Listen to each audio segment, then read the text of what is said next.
Okay, for this video, we're going to add our next layer, which is the object only. So in the previous video, we kind of introduced how overrides work and how to set up, in this case, an ambient occlusion layer. Next, we're going to create a layer that includes nothing in the render but the car, but the car will be set up as a full color, kind of pretty much as it looked in the master, but without the background or any of the extra information visually.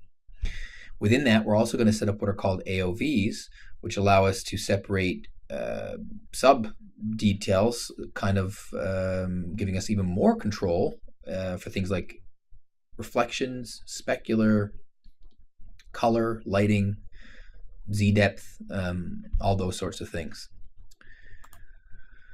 So I'm going to collapse the last layer we created and create a fresh one.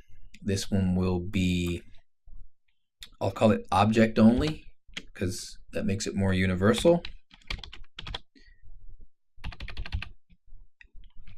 For the tutorial, for me it'll be car, so car only, but for you guys it'll be whatever your object is. And don't forget, they should be consistent with your naming, so underscore R layer. I will activate that.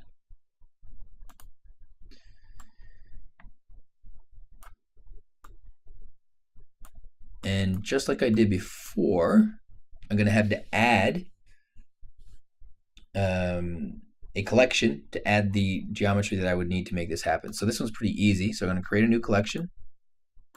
So this one will be my object only. Just copying and pasting again. R layer underscore geo. And I'm going to add just the car because in this case I want nothing but the car in the render. It makes sense that the only thing I include in the collection is the car. So I right click. Actually, don't need to right click. Just set car geo. Now, if I'm going to use the wildcard this time, this is where I have to be careful. If I hit the same wildcard as I did before, so star underscore geo, hit enter, it's going to include the car, but it's also going to include the ground again. We needed that for the ambient occlusion. We actually don't need it in this case. I could include it and override it, but it'd be way too much work to make it happen. So it makes more sense to just don't include it in the collection in the first place. So this wildcard is not valid for what I'm trying to achieve here. So I could make the wildcard a little bit more specific by just saying car underscore geo. Again, it is case sensitive, so make sure you take that into account. So by doing that, you notice the ground plane has already disappeared. So it's only going to pick up things that have specifically car underscore geo in the name. Now, if the car was multiple pieces, maybe it would say left tire car underscore geo, right tire car underscore geo, chassis car underscore geo.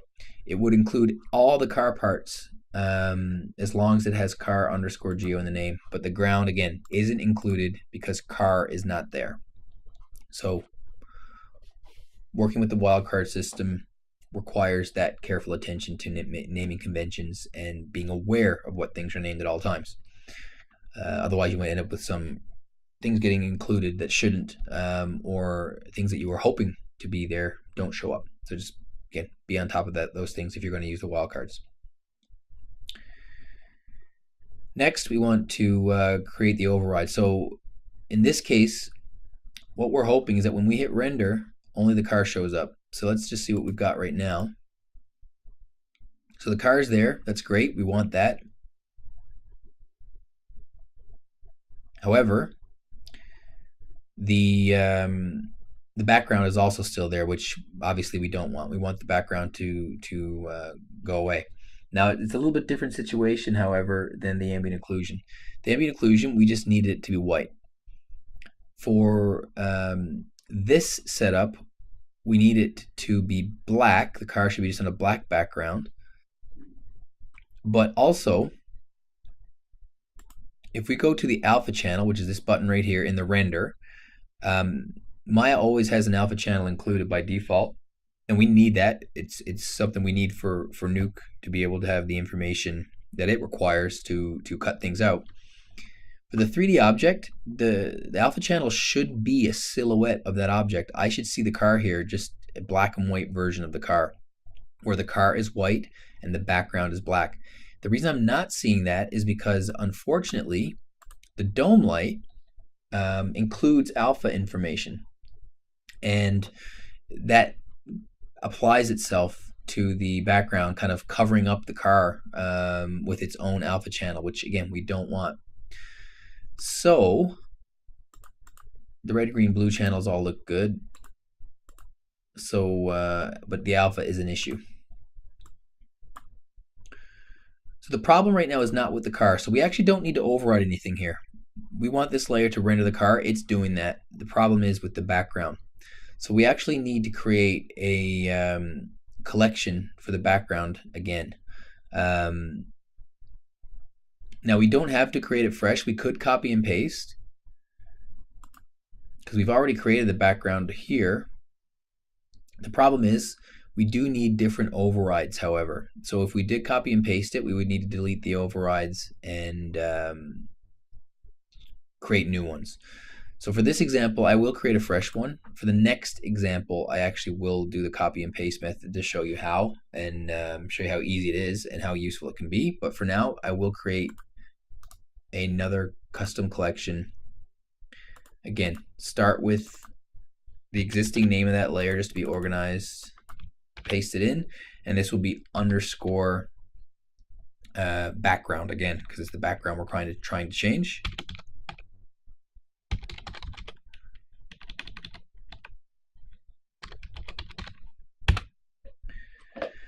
And the same as we did before, we're going to add that sky dome light to the collection that we've just created. And also, just like before, we want to make sure the light's selected, the collection you want to override is selected, and then over here in the properties, we want to override the setting that we need to make this background disappear.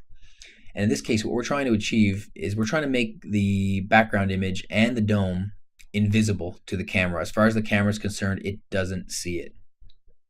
To do that, it's literally as simple as coming to the Sky Dome Lights properties over here on the right hand side, again in the attribute editor, and all you got to do is scroll down to the visibility section.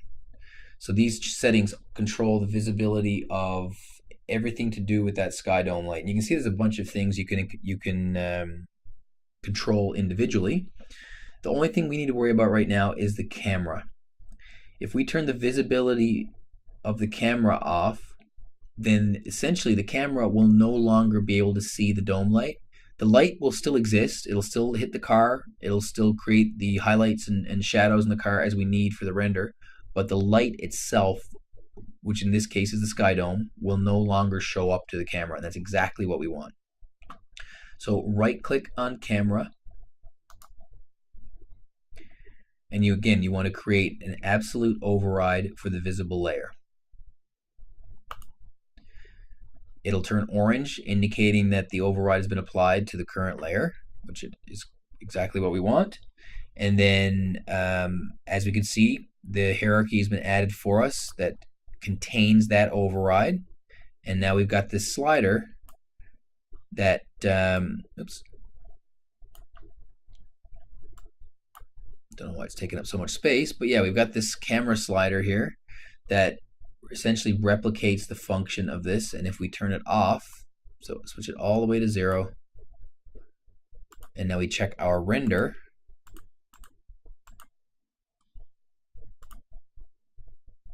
we've got the car still fully lit. It's getting the same lighting information it was getting before, but now it's in front of a black background. And if I go into the alpha channel, you can see that it has alpha information. Again, a silhouette, a perfect silhouette of the vehicle, which is exactly what we're looking for.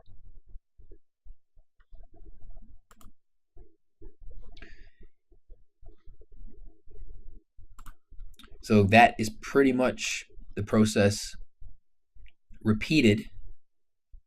So we're just creating a layer, adding collections, and then on each collection creating overrides where needed to get us this final result we're looking for. So in this case, the only override required was one to hide the sky dome light to the camera. We've achieved that, so we're ready to move on to the next layer, which is shadow only. And again, I'll pick that up in the next video.